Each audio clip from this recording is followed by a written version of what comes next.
afternoon, everyone. Thank you for joining us today at LittleAfrica BronxNews. We are interviewing Miss Althea Stevens today.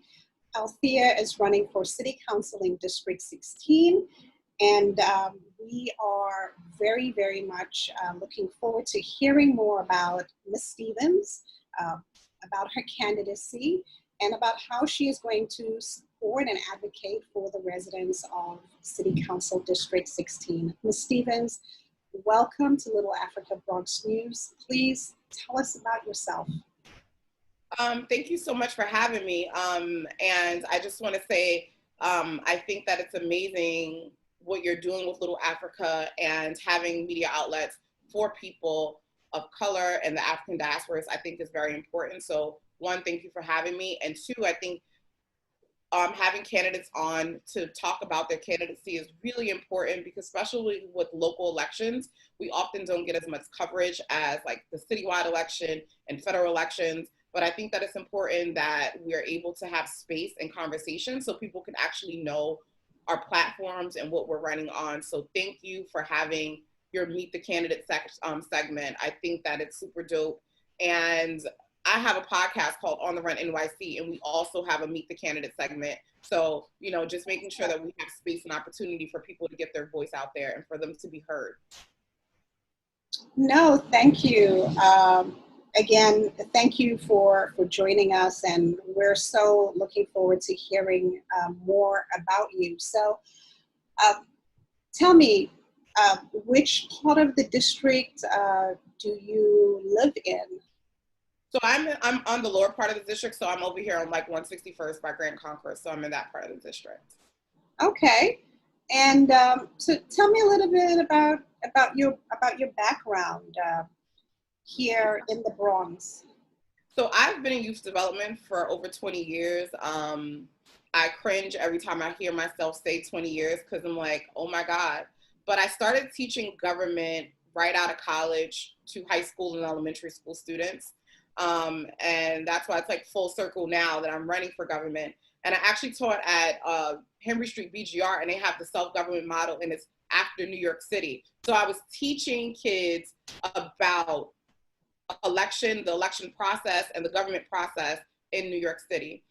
So that's how I started out, and I've been in youth development ever since. So I've been working with young people, helping them advocate, teaching them how to advocate, working with families, helping them advocate in schools, always even helping them with paperwork, helping them find resources. So just really helping families has been what I've been doing. And for me to transition to running for office was about how do I do this work at a much bigger level? How do we have bigger impact and make sure that families have services and resources in their community? Wow. So Althea, if elected, how would you involve? Yes, that's what I'm talking about. I have to speak it into existence. Yes, you do, absolutely. So Althea, when elected, how do you plan on involving the residents of District 16 when it comes to making policy decisions, whether it's policy decisions or funding decisions on education, on NYCHR, on NYPD, on affordable housing? We know that the city council members have participatory budget process, but how do you plan on having your residents, your constituents participate in helping you make decisions that's going to impact their lives in District 16? One of the things that I am a firm believer of is accessibility, right? So making sure that I'm accessible to everyone in the district, right? Making sure that we have office hours that's accessible, not just in the morning or between 9 and 5, making sure we have evening hours, we have early morning hours. Also too, having town halls, making sure that we're showing up to events and all year long, right? Showing up. I'm a person who, I'm excited about being in city council because like me and one of my friends say, the city council is a worker bee seat, right? And I'm all about the work. So also being in the community, right? Being outside, going to talk to people who's on the block and going into NYCHR developments, meeting with the TA leaders regularly and having conversations. Like at the end of the day, these are my neighbors. And to me, it's like, how do I continue to just have these conversations and make myself accessible? I tell my young people all the time, electeds work for you. So for me, that is already my mindset that I'm working for you. Like, you are my boss. So I am accountable to you. So for me, that looks like showing up when I'm supposed to show up, being where I'm supposed to be, and making sure that I'm having town halls so people can have the space and opportunities to express their needs, express their concerns, and having them a part of the process of whatever we're doing. Wow, no, so you really going to be a council member that's on the ground, in the community, engaging your constituents on an everyday basis. To me, that's the best part of the job. Like, I mean, for me, like talking to new people, hearing their concerns, you know, being able to help people. And that's what this is all about. Like I said, I started out running to run because I wanted to do what I did at a much bigger level.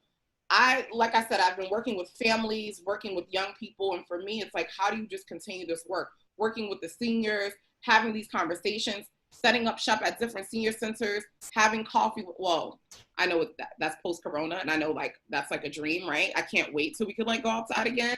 But, you know, having those times where we can really get to know each other and really hear their concerns. Because I know sometimes for a lot of people, electeds, they are uncomfortable or they're scared or intimidated. And so for me, it's about making sure that I'm breaking that down so that they know that I'm accessible and I'm just a person that works for them and will work for them. Wow. No, I'm sure our viewers will be happy to hear those words and to hear that you will be there for them when they need you, and you will be in the community. You mentioned NYCHA. You mentioned you go to tenant meetings. So I want to just talk about NYCHA and talk about affordable housing. So we'll first start with NYCHA because NYCHA is a serious issue. Right now with NYCHA, as you know, going to the tenant meetings, NYCHA tenants are suffering. Their apartments are dilapidated.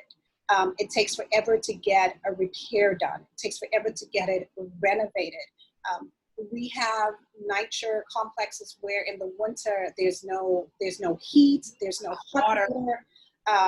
And this has been something that's been ongoing. This is not something that's just happened a year ago, 5 years ago, 10 years ago. This has been an ongoing issue. It's been an ongoing issue. So when you are a city council member, what are you going to do to help and support the residents of NYCHA? What are you going to do differently than what current members have done or tried to do? So I can actually talk about some of the stuff that I'm doing now and currently have done in the past with NYCHA, right? And will continue to do. So I've worked really closely with a lot of the tenant association presidents, and we worked really close on the RAD issue, and just trying to get tenant leaders to be educated on what that is. Whether you believe in RAD or you like RAD or you don't like RAD, that is not the issue, right? And I want to take a step back. For those of you who don't know what I'm talking about when I'm talking about RAD, RAD is the program where they would privatize NYCHA developments. And that has been said that they would privatize it because NYCHA does not have enough money, and this would generate money so that we can put back into the developments.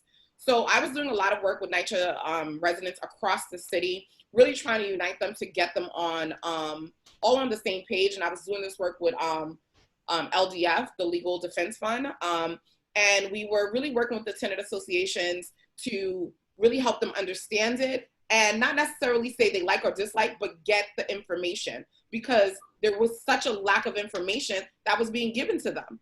And I had a real issue with everyone saying that NYCHA was great. I mean, that RAD was going to be great, but we had no real data or information about it.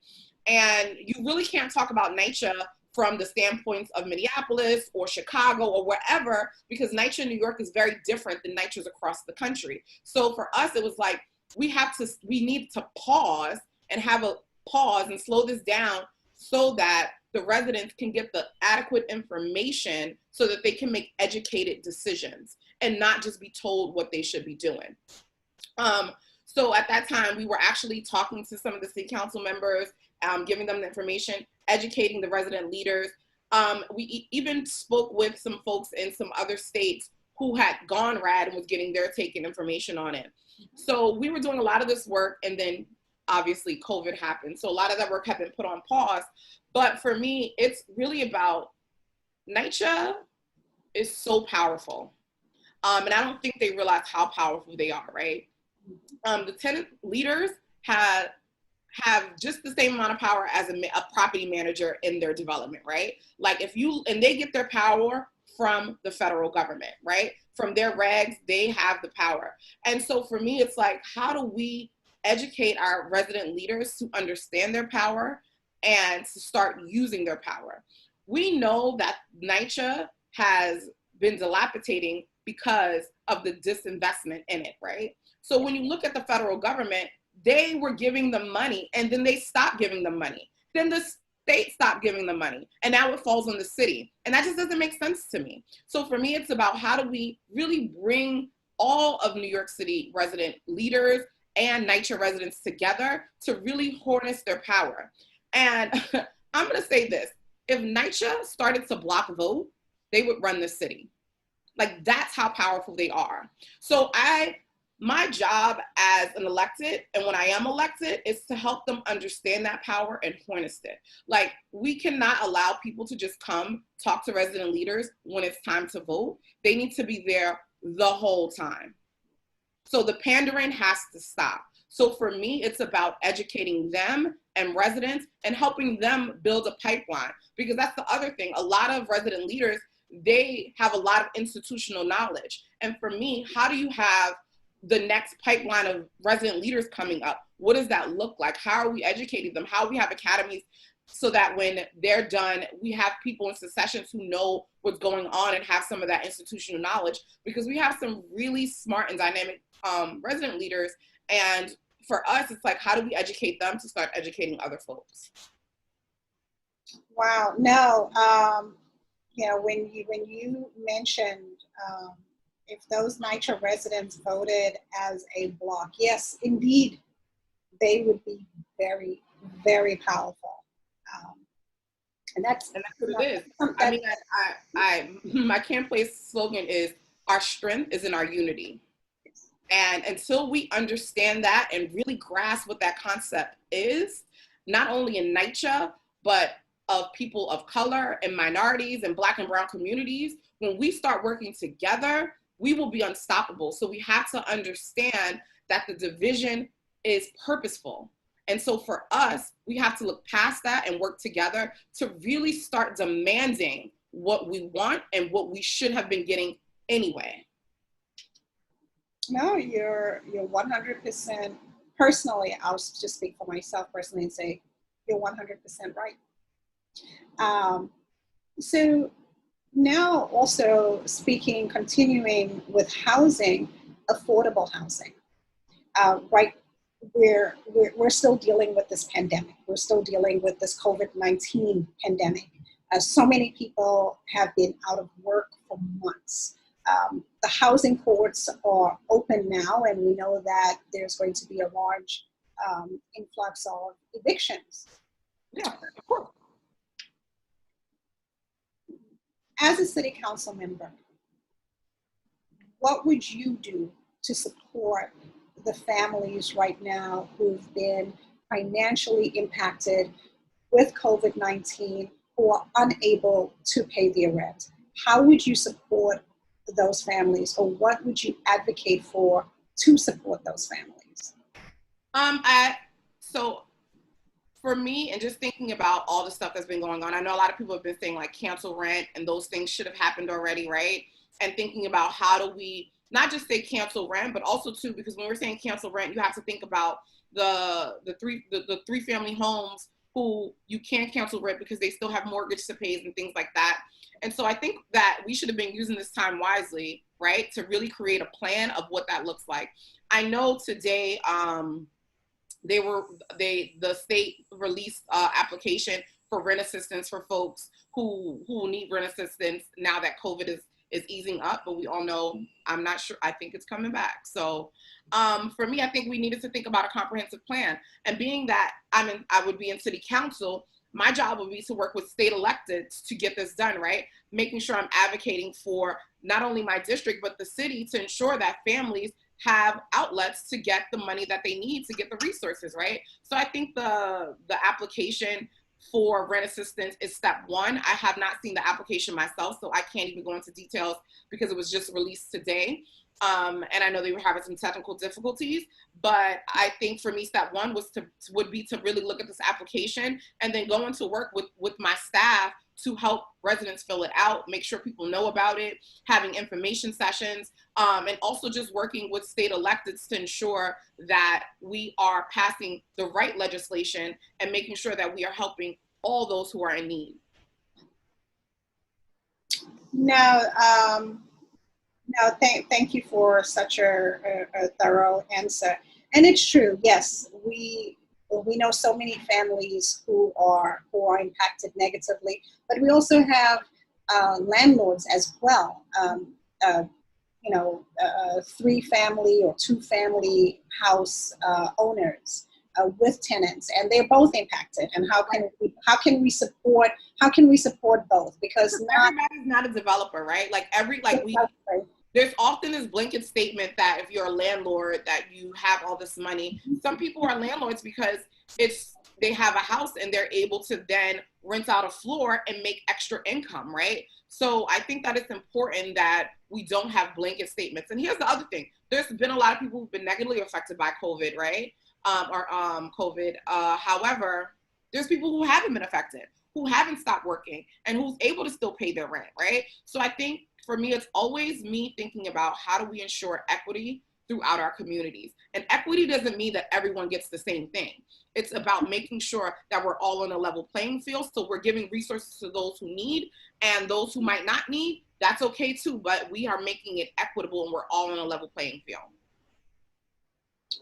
No, thank you for bringing both sides. And yeah, there is an unfortunate perception that landlords have money, and usually when we say landlords, we mean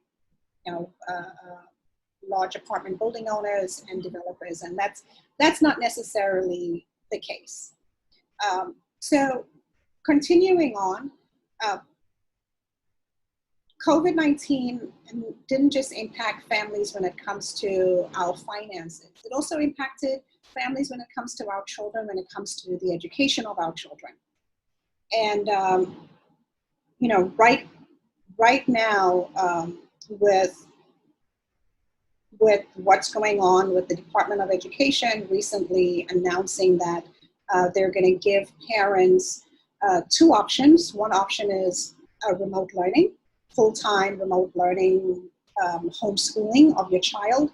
And for those who choose to send their children to school, they'll be in school 1 day, maybe up to 3 days a week. What's your opinion on the Department of Education's plan for our kids in the fall? So, I have a lot of feelings about the state of our education system right now. And I say that in the sense of, I'm a youth developer and I've been youth development, like I mentioned earlier, for quite some time. And even when COVID first broke out, it was really hard for some students, right? So even thinking about remote learning, it worked really well in some places, and it didn't work so well in other places. And I don't think it was anyone's fault because the transition needed to happen so quickly. But I think that from that moment, there should have been a committee that was put together to start working on a plan of how we were going to move forward. I'm a little disappointed that we're here 3 months later and this is the plan that came up with, because it sounds very similar to the plan we were at 2 months ago, right? So with the option of remote learning and also the option of in school, my issue with that is, how are families supposed to transition back to work? If we're saying that, this is part, and I don't believe that educators are babysitters I'm not a firm believer of that. But I'm also thinking about even teachers who have children. Like, how do they even transition for work when the schedule is so sporadic? So for me, I'm just very confused about what are people supposed to do with their children. Yes. Even being in youth development and being on the other side of doing after school programs and things like that, it sounds like some of this burden is going to fall on us, where it's like, hey, you guys should have the kids. But my issue with that is, so are you saying that youth educators can be exposed more than the teachers can? Because then I don't understand how we have been valuing the work that's going on, right? So this brings up when I think about frontline workers and how for so long we were fighting for the $15 minimum wage, and then when Corona hit, all of those folks who were making $15 an hour, the cashiers, the janitors, and all those people were on the front line. And it kind of sounds that way now with this plan, because are youth educators going to have to like pick up this slack? Where are the kids going to go? I know with middle school and high school, it's a little bit different because they can like stay home by themselves and things like that. Or if you have an older sibling or someone to watch. But what about those kids and those families who don't have anywhere for their kids to go? What do we say to them? Like, so that's where my concern is. I'm thinking about me when I was a single mother and I was a young mother and I worked. And if my daughter didn't have school and after school, then I wouldn't be able to work. So are we going to be asking families to choose between working and raising their kids? Because that's what it kind of sounds like. So it's very disheartening. So I think that we need to continue to develop this plan. I think that more people need to be brought to the table who are in the education field and really get to it, because our kids are losing in this. Only people that are suffering are our kids, because we know that learning loss is happening. Like by each day, each month, it is happening. So we have to get this right, because our kids' future is at stake. And that is too important to play with. So for me, I'm like, that plan sounds okay, but what else do you have? What's option 3? And I think that question of what is option 3 is a question that a lot of parents are asking. And people tend to forget that our educators are parents too, and they have families too. So, and they have children, and they have school-age children. So if their work schedule is maybe 1 or 2 days a week, and then their children's school schedule may be 1 or 2 days a week, what's going to happen then? What about childcare for them as well? So I think I think most parents, most New York City school parents are all asking the question of what is option 3? We need an option 3. And yes, they've had more than enough time to come up with a plan. And this one seems a bit haphazard and last minute. Yes. And now they're pushing parents to respond within the next couple of weeks on whether or not homeschool our children. And we still don't know whether we're coming or going with childcare or childcare subs. Like, it's just. And this brings me into my next question for you. Even without COVID-19, without the COVID-19 pandemic, when it comes to the Department of Education, and as a city council member who will vote on the budget, the Department of Education has the largest, has the biggest budget from the city, over $30 billion. And being somebody involved with the youth for so many years, and looking at District 16, I'm sure you've looked at the District 16 proficiency rates when it comes to reading and math, when it comes to the literacy of the students in the district with reading and math. Not just over the last year, the last 5 years, the last 10 years, but I would say it's been pretty much consistent that there have been low proficiency rates when it comes to English and math in the district. With DOE's $30 billion budget, how would you seek to hold the DOE accountable for the educational outcomes of the students in your district and throughout New York City, And then with that big budget, how do you plan to push for, or would you push for, extracurricular activities and after-school programs for the students in your district and throughout New York City? Absolutely, absolutely, absolutely. I'm a firm believer in after school. That's where I spent most of my career, and understanding that it's often a supplement of things that the school can't provide anymore.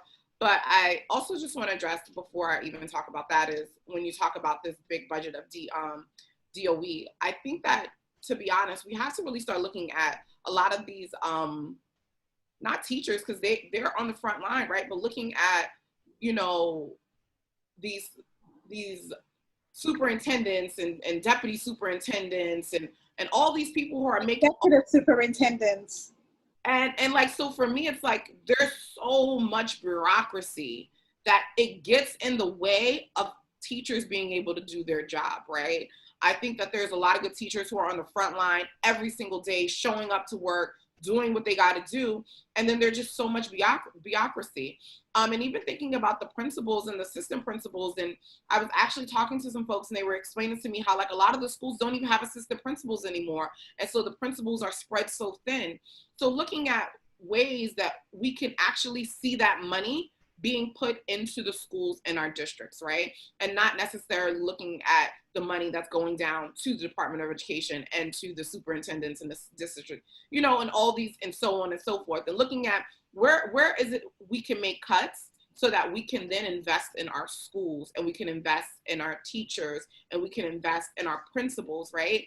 Because I think that for so long, you know, the budget continues to grow, but you don't see the growth on the ground. So for me, it's like, where can we trim the fat? And I think that that's one of the things that we do need to start. But the other thing too is, right, and one of the reasons I'm such a firm believer in after school and extracurricular activities is because we know that those things are needed for education, right? It is great to be able to read and write, but if you can't actually actualize those things and put them into real life experience, it's like, well, what are we doing this for? So a lot of times extracurricular activities and after school programs take that book learning and put it to life, right? And so for me, it's like, how do we make those connections and that transition a lot smoother? And also thinking about one of the reasons after school programs are so vivid and so much needed in our communities is because they took them out of the schools. So for me, it's like, how do we make sure that CBOs and schools are working together to ensure that it's a seamless process between the school day and the after school day? So I think that those things are really important. And I mean, we also have to talk about DYCD. That's a department that a lot of the after schools are under. How do we then look at what they're doing there and making sure that those programs have the resources that they need and the support that they need, right? Like, funding is important. Since, you know, when the first mayor's budget came out, the executive budget came out, and he pretty much axed all summer programs for young people, that was a strong message. That was a very strong message. And for me, it was one of those things, was like, you don't find young people valuable, because that's what that told me. There's no way for you to think that young people should be in the house for 3 months in quarantine and that they would come out and they don't need anything to do. So for me, it's thinking about, how do we ensure that our kids are a priority? Because they are. If we do not have a solid foundation for them to grow and thrive, we are messing with their future. So for us, it's our responsibilities as adults to advocate for them, to ensure they have quality programming, to ensure that they have places and safe spaces to go, and actual adults that can actually help them through this process. Gunfire has been going rapid through our communities, and that's for a number of reasons. But if you look at where those things are happening at, a lot of those are places where there's not a lot of services. People were really upset when we yelled defund the NYPD, and they're upset because they don't understand what we're saying. We're not saying we don't want cops. What we're saying is, we don't think that that is helping crime. We know what helps crime. That is resources and services in our community. And so how about we invest in our community and not invest in cops? So for me, I'm always thinking about, how do we ensure that we have resources and services for our young people, for our families, and for our seniors? Speaking of law enforcement and you know, the NYPD, as well as this you know, this spate of shootings um, that's been going on throughout New York City. But also, in particular, in your district, there have been a number of shootings. Um, as a city council member, what would you do, or what steps would you do? How would you seek to bring the community and law enforcement together so that they can work collectively for the best interest in keeping the residents in your community safe, keeping crime down, keeping shootings down? I mean, do you see a way forward? Do you see how we can come together and work together as one? Absolutely. Interesting enough, right? One of the things that I don't know if folks, if you go to my website, altheaforcitycouncil.org, one of the things I talk about is the Build the Block meetings, right? Build the Block meetings is about community policing, and the police department comes into communities and they have these meetings. One of the things I do believe is that needs to actually be taken over by residents. We have to take back our communities and learn how to police and support each other. And we need to be doing this in conjunction with the police, but we also have to take some responsibility in this work. So to be honest, I think that one of the things that I am gonna push when I'm in city council is these Build a Block meetings and community policing. Community policing does not just mean officers. We need to go back to the foundation of having block captains, and we having conversations on our blocks and coming together to talk about the things that's happening. Another thing that I'm also a big proponent of is these cure violence sites. It is important that we have people who are in the community, from the community, really policing and helping to solve these ceasefires. And cure violence is often staffed by former gang members, current gang members, people who were informally incarcerated. And who better than anyone else to go out there and tell other young people of color, Black, brown, whoever, that this is not okay, because they know the end result. So I'm a big component of cure violence sites and incredible messengers, because that is what's gonna stop these shootings. That's what's gonna happen. I actually, so interesting, I was talking to one of my brothers from SOS, James Reddick, and we're actually gonna be working on some things, because it is true. Things have to change. And to be honest, it's really gonna be block by block. You know, one of the other things that I am using my platform to talk about is we often want instant gratification, right? We are in the age of social media and Google, and so we are used to having things right now. I came in the age when we had to look up everything in the encyclopedia, using microfiche. So I understand that sometimes it takes time to get things done. And for me, it's gonna take time for us to get this done, but we have to start somewhere, and understanding that it's not gonna change overnight. It is about the long game, and how do we have a plan for the long game. So like I said, it's really about us taking it block by block, building by building, person by person, because that's what it's about, and that's what community policing looks like. No, thank you. That's a very comprehensive plan, and you're right. Community policing is the way to go. Yeah, and I mean, even thinking about when you talk about community policing, one of my fights with one of my the COs at one of the precincts I have, we always talk about the NCOs and how great they are, right? And they are. A lot of the NCOs are great. They're in the community. They're talking to people. They know people. And so I'm like, yo, they're so great. Why aren't all the cops like that? And they're like, well, they get special training. And I said, well, all the cops get trained that way, right? It makes no sense to me that we have a special group of police officers who are NCOs and doing this community work, and not having that be the model for the police department. Like, we should have officers learning the community, getting to know the residents, getting to know each other, because to be honest, I know for a fact, I have a lot of friends who are in law enforcement. At the end of the night, they just want to go home. And just like every Black and brown mother just wants their child to come home at the end of the night. So we all are in this together, and we have to start working together. So for me, it's like, what does community policing look like? It looks like you knowing your community, understanding your community, because let's be clear, it's a lot harder for you to shoot and kill someone you know than it is for you to shoot and kill a stranger. No, that's true. That is definitely true. I just have two final questions for you. District 16, your district, one has a large immigrant community, one of the largest, fastest growing immigrant communities. When it comes to the Africans, you have a large West African immigrant community, and actually you have the most Africans in the Bronx than anywhere else in the US. And then when it comes to the Bronx itself, the majority of Africans are concentrated in District 16. In addition to that, you also have a large growing Dominican population as well. And then you also have a large Garifuna population in District 16. So as City Council member,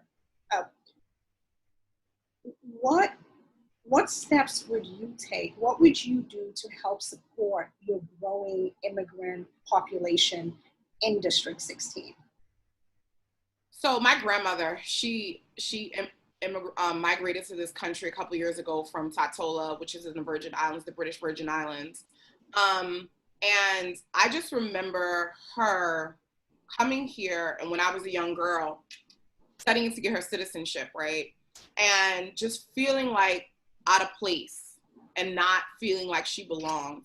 And so for me, understanding that and making sure that everyone knows that they are represented, right? Like, everyone is represented by me. I don't get to pick and choose who my constituents are. They get to pick and choose who we are, right? But I don't get to pick and choose who my constituents are. So for me, it's about making sure that we have things that's accessible to them. Language access is really, really important to me, because although my grandmother, she speak English, right? Because she comes from the British Virgin Islands. She didn't read so well. So that was a struggle for her, right? And so remembering that and understanding that even if it was in English, it was really hard for her. But language access is important, making sure that we have things in multiple languages, making sure we are able to get interpreters for people. Finding even things like SELs is really important for adults. It is really hard for a lot of people who come here and they don't speak English or don't speak the language, and making sure that we are promoting those type of programs in the district to make sure that they can get acclimated. Also creating space for community. It is really important, especially if you're coming to this country. It is important to have spaces for you to find people who are like you, right? But also, and granted, they should meet other people, but it's a comfort to know people who come from a place like you or other immigrants and things like that. So creating spaces for them. I'm a big person who believes in thinking about what does socializing look like in a couple of years, right? Between COVID and us being forced to do everything virtually.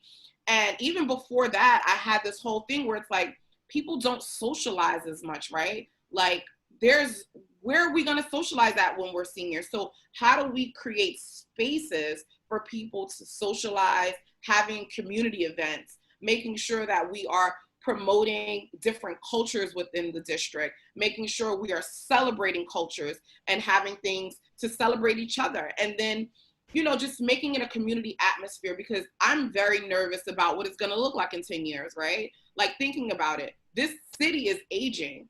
But what are we really doing about the seniors, right? Like, we need to make the city much more accessible for seniors, right? We need to make, there's not enough benches. I didn't know this, and I was talking to a senior, and she was like, have you ever noticed that there's always seniors sitting at the bus stops? And I was like, yeah, because they're probably waiting for the bus. She was like, no. She's like, a lot of times they're resting in between their walks. There's not enough benches for our seniors. Like, there's little things that we just kind of don't pay attention to that I think that is important for us. And even thinking about, even if there were benches, it'll bring spaces for people to socialize and have conversations and say hello to their neighbors. So how do we bring that community feeling back, where you know who your neighbor is, where you can go down the street and you know who this person is? And so thinking about events and spaces and opportunity to bring people together, and especially in immigrant communities, bringing them together so that they can also build and create their own community as well. Wow, no, thank you for that answer. I think that's something that our growing immigrant population in the Bronx, and in particular in District 16, would appreciate, and especially when it comes to the seniors, and good insight when it comes to why we see a lot of them sitting at the bus stops. I never really thought about it, but yeah. I didn't either, and it was literally one of my senior friends. She was like, "No, girl, they not waiting for no bus." She was like, "They tired." I was like, "Oh, that makes sense." Yes. I'm busting at the bus stop too. No, that is true. That is so true. So, Althea, final question for you, and then please, I'd like you to close with your closing comments. But my final question for you is this: if you had $1 million grant that you could do whatever you wanted with it for your district, what would you do with $1 million? Well, to be honest, $1 million isn't enough money, but it's a start.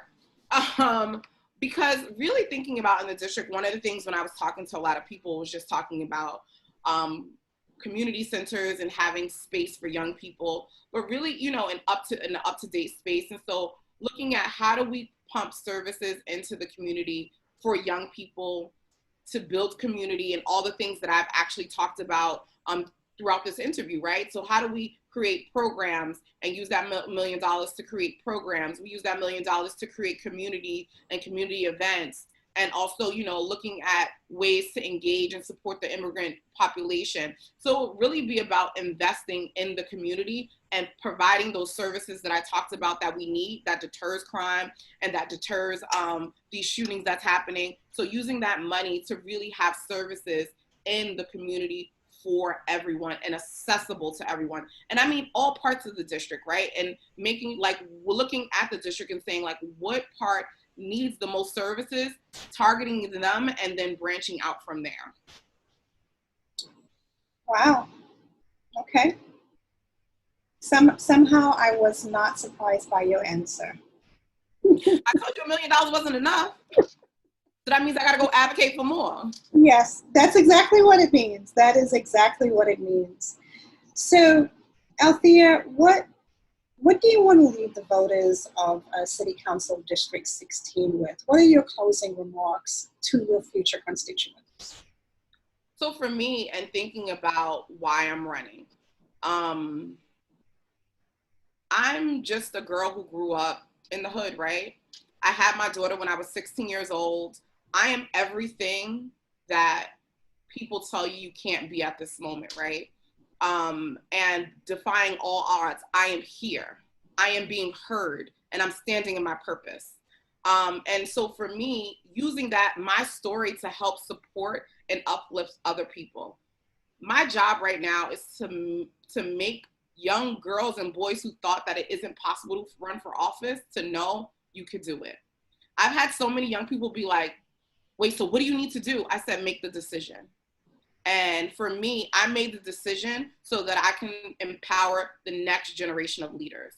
I am so happy how these young people have taken the Black Lives Matter movement and they've been out here marching and having their voices be heard, but I need them to keep going. My job is to help those young people get across the finish line. And for me to help them get across that finish line is me being in City Council in 2021 so that we can make the decisions and changes that we need for our community. Anybody who knows me will tell you I'm an advocate and I will fight for what I believe in. And I believe in our community. I believe in our young people. And I believe that we can make change.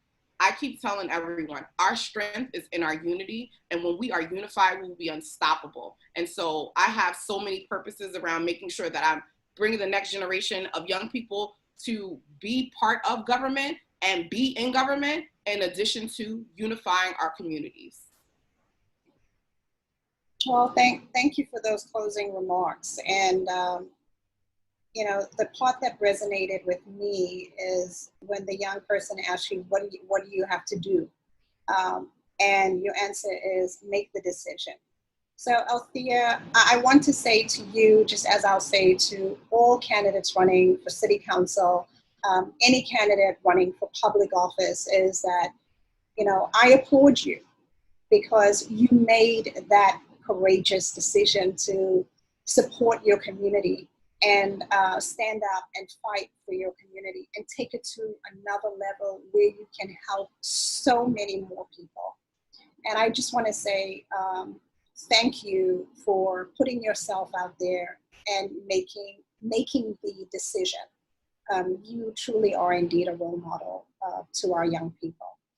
Um, Again, I want to thank our viewers, LittleAfrica BronxNews. Thank you for joining us today with the awesome and fabulous Althea Stevens, who's running for City Council in District 16. The Meet the Candidate video interview series that we've launched will be interviewing candidates running for City Council throughout the Bronx. We'll be interviewing all candidates. And we will also be interviewing candidates for mayor, comptroller, and public advocate. So again, thank you so very much for joining us, Miss Althea Stevens. Thank you for joining us. Thank you for having me. I really appreciate you. Thank you on behalf of the youth, speaking as a mother. Thank you for everything that you're doing for our youth, and we wish you the best. We'll be watching your campaign. We'll be watching this race. It's going to be a hotly contested race. And, you know, one thing we know is we have some people who are very passionate about the community like you. And again, thank you for taking this courageous decision, and thank you for your service. Thank you. Thank you.